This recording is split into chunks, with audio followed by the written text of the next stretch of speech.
पंडित राम प्रसाद बिस्मिल की, ठाकुर रोशन सिंह की, अशफाक उल्लाह खां की और राजेंद्र लाहिड़ी को। इससे अच्छा तो तू मेरी कोख से पैदा ना हुआ होता।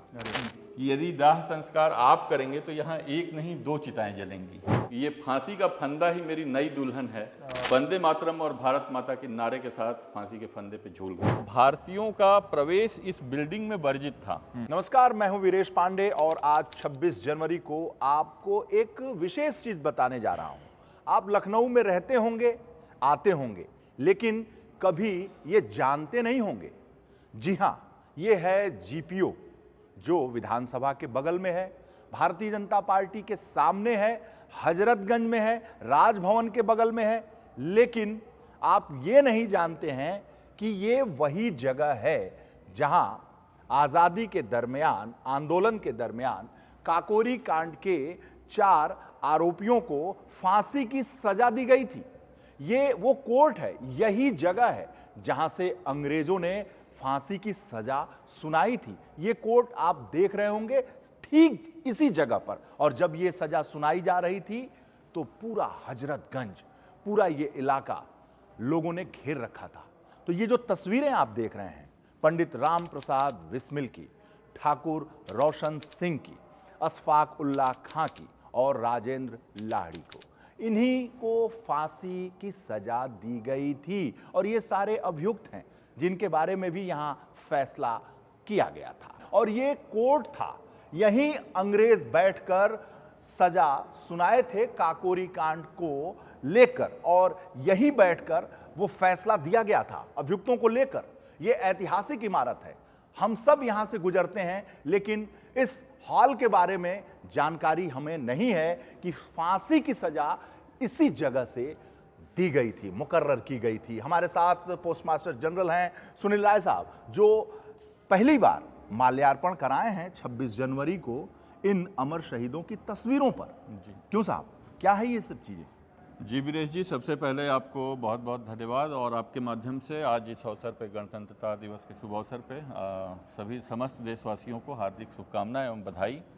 आज काकोरी ट्रेन एक्शन के जो 4 प्रमुख क्रांतिकारी थे, 4 शहीद, जिन्हें इसी जगह से फांसी की सजा सुनाई गई थी, जैसा कि आपने चर्चा किया, पंडित राम प्रसाद बिस्मिल, ठाकुर रोशन सिंह, अशफाक उल्लाह खां और राजेंद्र लाहिड़ी साहब जी। ये काकोरी एक जगह है यहाँ लखनऊ से थोड़ी दूर पे, जहाँ सरकारी खजाने को अपने कब्जे में लेने के लिए इन 4 जो पंडित राम प्रसाद बिस्मिल थे, इनके नेतृत्व में इस पूरे घटनाक्रम को अंजाम दिया गया था। और काकोरी जो स्थान है, उस जगह पे जब ये लोग 9 अगस्त 1925 को पहुँचे, जब इस घटना को अंजाम देना चाहते थे, तो उस जगह पे रात में इन लोगों ने ट्रेन को, पैसेंजर ट्रेन थी। राय साहब, ये सब दुनिया जानती है, इतिहास जानता है, लेकिन ये जो जगह है इसका महत्व बताइए, क्या है?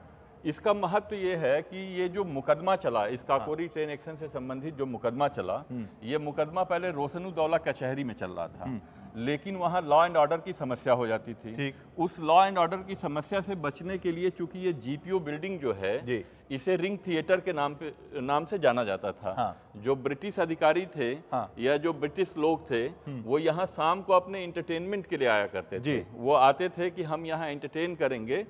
और यहाँ मुकदमा सिर्फ इसलिए शिफ्ट किया गया क्योंकि यहाँ भारतीयों का प्रवेश वर्जित था। अच्छा, जब मुकदमा यहाँ शिफ्ट किया गया, जिस जगह यहाँ जब मुकदमा यहाँ लाया गया, तो जो जज थे मिस्टर ए हैमिल्टन, जिन्हें हैंगिंग जज के नाम से जाना ही जाता था, फांसी वाला जज, फांसी वाला जज।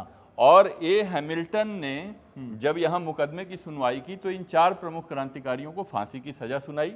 इसमें कुल लगभग 40 लोगों की गिरफ्तारियां हुई थी, लेकिन 20 लोगों को सजाएं हुई, जिसमें 4 लोगों को फांसी की सजा हुई और बाकी जो क्रांतिकारी थे उन्हें 2 वर्ष से लेकर के आजीवन कारावास तक की सजा दी गई जी। और जिस दिन फांसी की सजा ए हैमिल्टन ने सुनाई थी, उस दिन ए हैमिल्टन बैग एंड बैगेज यहाँ आए थे और यहाँ से वो चले गए Charbagh railway station. Charbagh railway station से वो चले गए बॉम्बे और बॉम्बे से फिर वो चले गए लंदन। उन्हें इस बात का भय था कि ये सजा सुनाने के बाद वो सुरक्षित रहेंगे या नहीं रहेंगे। तो इस लिहाज से यह बहुत ही ऐतिहासिक बिल्डिंग है जीपीओ। अच्छा, जीपीओ यहाँ धरना प्रदर्शन सारी सरकार बगल अगल से चलती है, मुख्यमंत्री बैठते हैं, हम लोग भी आते हैं जीपीओ के इस हॉल को देखा है, लेकिन इसके ऐतिहासिक महत्व को हम लोग उतना नहीं जानते थे, लोग और जनता भी नहीं जानती है। तो ये हॉल है उसका। जी, जैसा कि आपने चर्चा किया, देखिए आज पहली बार मैंने खुद, जब से ये बिल्डिंग है, जी। इतना बड़ा मुकदमा चला, इतना महत्वपूर्ण इतिहास यहाँ से क्रांतिकारियों का जुड़ा हुआ है, पहली बार आज यहाँ पे क्रांतिकारियों के समक्ष जाकर के हमने जो जीपीओ के कर्मचारी थे उनके साथ माल्यार्पण किया और उन्हें अपनी श्रद्धांजलि अर्पित की। इस इतिहास को लखनऊ, न केवल लखनऊ वासियों को बल्कि उत्तर प्रदेश वासियों के भी संज्ञान में लाए जाने की जरूरत है, क्योंकि इस क्रांतिकारी आंदोलन ने उत्तर भारत में जो ये अलग क्रांतिकारियों ने जगाई थी, इसी क्रांतिकारी आंदोलन का परिणाम आने वाले समय में भगत सिंह, राजगुरु और सुखदेव जैसे क्रांतिकारियों का जन्म होना भी इसी से जुड़ा हुआ। अच्छा, ये हॉल का क्या इतिहास है? ये जो इतना बड़ा हॉल देखिए, इसे आप जैसा देख रहे हैं, ये रिंग थिएटर के नाम से जाना जाता था। जी। शाम को जब ब्रिटिश लोग इंटरटेनमेंट के लिए यहाँ आते थे, तो यहाँ वो अपना बैठते थे, बैठ करके इंटरटेनमेंट करते थे, और जब इंटरटेनमेंट का कार्यक्रम खत्म हो जाता था तो फिर वापस वो अपने अपने घरों को। और इसमें उस समय इंडियंस का, जैसा कि वो हर एक उस समय बिल्डिंग पे लिखा होता था कि अलाउ नहीं है। हाँ, इंडियंस और dogs are not allowed to enter in this premise. जी। तो भारतीयों का प्रवेश इस बिल्डिंग में वर्जित था। इस बिल्डिंग को 1929 से 35 के बीच में इसे जीपीओ के रूप में कन्वर्ट किया गया, और तब से लेकर के लगातार यह जीपीओ के रूप में भारतीय जो नागरिक हैं हमारे, उनको डाक सेवाएं प्रदान करने का काम कर रहा है। तो ये ऐतिहासिक जो बिल्डिंग है, जी, यहीं से फांसी की सजा मुकर्रर हुई थी। यहीं से फांसी की तो सजा आपने मुकर्रर। और भी बहुत सारी चीजें की हैं, ऊपर ले चलेंगे? जी जी, आप आइए। एक हम लोगों ने क्रांतिकारियों के जितने भी हमारे स्वतंत्रता आंदोलन के क्रांतिकारी हैं, जी। जिन पे डाक टिकट जारी हो चुका है, उनको डेडिकेट करते हुए एक यहाँ पे हमने स्वतंत्रता संग्राम वीथिका, जो पिछली बार माननीय गवर्नर महोदया यहाँ पे आई थी, तो वो चाहती थी कि क्रांतिकारियों के सम्मान में कुछ यहाँ पे किया जाए, तो उसका हम लोगों ने उद्घाटन माननीय गवर्नर महोदया के हाथों से कराया था। तो आइए चलते हैं। सुनील जी, ये तो ऊपर से बहुत भव्य है और भी शानदार, जी, गजब का है। ये पूरा एक बड़ा सा हॉल। देखिए, ये पूरा जैसे आप देख पा रहे होंगे कि यहाँ से भी बैठ करके नीचे का व्यू आपको आ रहा है, हाँ और उधर की ओर से भी बैठ करके आपको नीचे का व्यू आ रहा है। हाँ, आ रहा है। तो ये जो हॉल था, ये पहले जैसे जो लेवल आप देख रहे हैं, ये लेवल भी नहीं था, ये नीचे कुछ गड्ढा था, उसमें कार्यक्रम चला करते थे। अच्छा। हाँ, और यहाँ पर ये ऊपर से भी और नीचे से भी बैठ करके लोग जो है हाँ। पूरे कार्यक्रम का आनंद लिया करते थे। अच्छा, मोटी मोटी दीवारें। जी जी। आइए, इसमें इसी में है। जी हाँ, ये जो स्वतंत्रता संग्राम वीथिका है, जी, जिसका ये सामने मैं आपको दिखाऊंगा, ये आप देख सकते हैं कि स्वतंत्रता संग्राम से जुड़े हुए जितने भी प्रमुख क्रांतिकारी थे, इनफैक्ट हम लोगों ने 1857 से लिया है कि जिन भी लोगों पर डाक टिकट जारी हुआ, हाँ। उनको यहाँ पे शामिल करते हुए और इस म्यूजियम को डेवलप किया गया, इस म्यूजियम को तैयार कराया गया। और उद्देश्य ये था कि इसे ज़्यादा से ज़्यादा बच्चे आकर के देखें और स्वतंत्रता संग्राम आंदोलन के इतिहास को जान सकें, समझ सकें, नई पीढ़ी उससे परिचित हो सके। ये हमारा उद्देश्य था इसे स्थापित करने का। ये तो गवर्नर महोदया आई थी यहाँ पे। जी, वाह। मैं आपको देखिए, जैसे 4 जो क्रांतिकारी थे ना जी, मैं चारों क्रांतिकारियों को फांसी अलग अलग जेलों में दी गई। हाँ। जैसे पहले क्रांतिकारी थे पंडित राम प्रसाद बिस्मिल जी, जिन्हें गोरखपुर जेल में फांसी दी गई। गोरखपुर जेल में 19 दिसंबर 1927 को उनको फांसी होनी थी। 18 दिसंबर 1927 को उनकी माँ, उनका छोटा भाई, उनके पिताजी, उनके एक क्रांतिकारी मित्र थे शिव वर्मा जी, और दशरथ प्रसाद द्विवेदी, इतने लोग उनसे मिलने के लिए गए। तो पंडित राम प्रसाद बिस्मिल अपनी माँ को जब देखे तो उनकी आंखों में आंसू थे, वो भावुक हो गए। उनकी माँ ने ये कहा कि अरे राम, मैं तेरे बहादुरी के किस्से पूरी दुनिया को सुनाती हूँ और यहाँ तेरी आंखों में आंसू, इससे अच्छा तो तू मेरी कोख से पैदा ना हुआ होता। अरे बाप। ये पंडित राम प्रसाद बिस्मिल की माँ ने कहा उनसे। उस पर जो बिस्मिल जी का जवाब था वो भी बड़ा ऐतिहासिक है। बिस्मिल जी ने कहा कि माँ, मेरे ये कायरता या भय के आंसू नहीं है, ये मेरी प्रार्थना के आंसू हैं।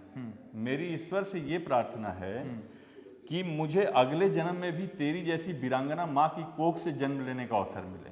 रोंगटे खड़े हो गए। मुझे तेरी जैसी वीरांगना माँ की कोख से जन्म लेने का अवसर मिले और मैं आजीवन मातृभूमि की सेवा करूं। ये थे बिस्मिल। और अगले दिन जब फांसी की सजा उन्हें हुई तो ब्रिटिश अधिकारियों ने उनकी जो डेड बॉडी थी, जो उनका शव था, ये कहा कि ये दाह संस्कार हम करेंगे। इस पर उनकी माँ ने ये कहा कि यदि दाह संस्कार आप करेंगे तो यहाँ एक नहीं 2 चिताएं जलेंगी, एक मेरे बेटे की और एक मेरी। तब जाकर के वो शव जो है उनकी माता जी को दिया गया और वो जा करके गोरखपुर के मुख्य बाजार में उन्होंने एक पब्लिक गैदरिंग को उस समय एड्रेस किया और डेड बॉडी को ऐसे पैरेलल उन्होंने खड़ा कर रखा था। ये थी पंडित राम प्रसाद बिस्मिल की माता जी, मूलमती देवी। बाप रे, ये देख रहे हैं? जी हाँ। रोए खड़े हो गए। उसके बाद मैं आपको अशफाकुल्ला खान साहब के बारे में बताऊंगा। जब फैजाबाद जेल में इन्हें फांसी दी गई तो इनसे जेलर ने एक दिन पहले पूछा कि आपकी कोई अंतिम इच्छा, तो इन्होंने कहा कि जी। और अंतिम इच्छा में इन्होंने बताया कि मुझे एक नया कुर्ता, एक नया पैजामा, एक जोड़ी मोजा, एक जोड़ी जूता, एक अचकन और एक इत्र की शीशी चाहिए। ये दिया गया उन्हें। और अगली सुबह जब वो नहा धो करके दूल्हे के लिबास में तैयार हुए फांसी पे चढ़ने के लिए, आगे बढ़े तो जेलर ने पूछा कि ठीक है, ये सारी चीज़ें आपने मांगी, लेकिन इसके पीछे उद्देश्य क्या था? तो अशफाकुल्ला खान साहब का ये बयान था कि देखिए, बाहर मेरी माँ है और मेरा भाई है। मेरी माँ ये चाहती थी कि मैं अपने लिए कोई दुल्हन ढूंढ लूँ, जो आज तक तो मिली नहीं। ये फांसी का फंदा ही मेरी नई दुल्हन है, तो कम से कम जाने से पहले एक बार इसका पाबोस तो कर लूं। और गए, उन्होंने फांसी के फंदे को चूमा और वंदे मातरम और भारत माता के नारे के साथ फांसी के फंदे पे झूल गए। ये थे अशफाकुल्ला खान। जब हम बात करते हैं राजेंद्र नाथ लाहिड़ी की, उन्हें गोंडा जेल में फांसी दी गई और 2 दिन पहले 19 दिसंबर को तिथि मुकर्रर थी, 2 दिन पहले 17 दिसंबर को जब उन्हें फांसी दी गई तो वो गीता पाठी थे और पुनर्जन्म में उनका विश्वास था। सुबह सुबह गीता का पाठ करके तैयार हो करके, और जब वो कसरत वगैरह किया उन्होंने, बाकायदे वर्जिश करने के बाद वो जब फांसी के फंदे पे चढ़ने के लिए, झूलने के लिए आगे बढ़े तो जेलर से पता है क्या पूछते हैं वो? जेलर से पूछते हैं, एम आई ऑन टाइम? क्या मैं समय पे हूँ? 10 मिनट पहले उपस्थित थे वो। और जेलर ने कहा कि हाँ, आप बिल्कुल समय पे हैं, लेकिन ये बताइए, ये गीता पाठ करना, तैयार होना, ये सब तो ठीक है, लेकिन ये आपने वर्जिश क्यों किया? तो बोले कि ऐसा है, मैं हिंदू धर्म में मेरी पूरी आस्था है, मैं गीता का पाठी हूँ और पुनर्जन्म में मैं विश्वास करता हूँ। तो मेरा पूरा विश्वास है कि मैं फिर से भारत माँ की सेवा के लिए इसी धरती पर पैदा होऊंगा। और कसरत मैंने इसलिए किया कि थोड़ा और वरिष्ठ रूप में मैं पैदा हूँ और भारत माँ की सेवा और अच्छे से कर सकूं। और मुझे उम्मीद है कि मेरा ये संदेश मेरे देशवासियों तक आप पहुंचा देंगे। ये थे राजेंद्र नाथ लाहिड़ी। ठाकुर रोशन सिंह, जब उन्हें मलाका जेल में फांसी दी गई तो उन्होंने 2 बातें कही। उन्होंने कहा कि जीवन में मैं हमेशा चाहता था कि बदनाम होकर के ना मरें, पहली बात, और दूसरी बात, ईश्वर को हमेशा याद रखें, ईश्वर का धन्यवाद करें।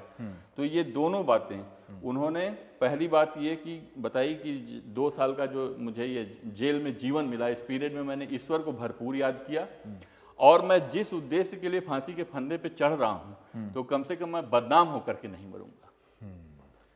पंडित राम प्रसाद बिस्मिल ने अपनी आत्मकथा में ये बात लिखी है कि मरते बिस्मिल रोशन लाहिड़ी अशफाक अत्याचार से, होंगे सैकड़ों पैदा इनके रुधिर की धार से।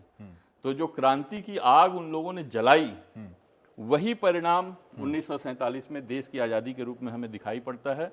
और आज जैसा कि आप जान रहे हैं, गणतंत्र दिवस है, संविधान आज ही के दिन अंगीकार किया गया और वही संविधान हिंदुस्तान के हर नागरिक को शक्ति देता है। तो इन क्रांतिकारियों की बड़ी महत्वपूर्ण भूमिका थी स्वतंत्रता आंदोलन को आगे बढ़ाने में और आज़ादी को दिलाने में। पंडित राम प्रसाद बिस्मिल की आत्मकथा में एक बात और आती है। उन्होंने एक बात ये कही कि मैं देश के युवाओं से, जब वो फांसी पर चढ़ने जा रहे थे, तो उन्होंने कहा कि मैं देश के युवाओं से दो अनुरोध करना चाहता हूँ, दो रिक्वेस्ट करना चाहता हूँ। पहला रिक्वेस्ट ये कि आप ऐसे किसी क्रांतिकारी आंदोलन में भाग ना लें, आप दो काम करें। उन्होंने कहा कि आप देश के युवाओं को शिक्षित करिए और भारत की ग्रामीण अर्थव्यवस्था को मजबूत करिए। ये दो काम अगर आप कर लेंगे तो देश स्वतः ही आज़ाद हो जाएगा। और आप ये देखिए कि देश की आज़ादी के 100 मतलब उस घटना के 100 साल बीतने के बाद भी 77वां गणतंत्र हम मना रहे हैं, लेकिन ये दोनों समस्याएं, ग्रामीण अर्थव्यवस्था का मजबूत होना और देश के युवाओं का शिक्षित होना, अभी भी उसी रूप में है। इस पे फर्दर और काम किए जाने की आवश्यकता है। बहुत बहुत धन्यवाद जी, राय साहब, आपने बहुत सारी जानकारी दी और इस ऐतिहासिक भवन को जी मैं भी प्रणाम करता हूं और जो दर्शक इसको देखेंगे जी उन्हें भी आश्चर्य होगा कि हम इसी लखनऊ में रहते तो हैं लेकिन जानते नहीं हैं। बिल्कुल, आपने इन सब बातों को जनाने, समझाने और दिखाने का काम किया। नई पीढ़ी इस बात को बहुत बहुत धन्यवाद जी, आपका। Thank you Viresh ji, thank you.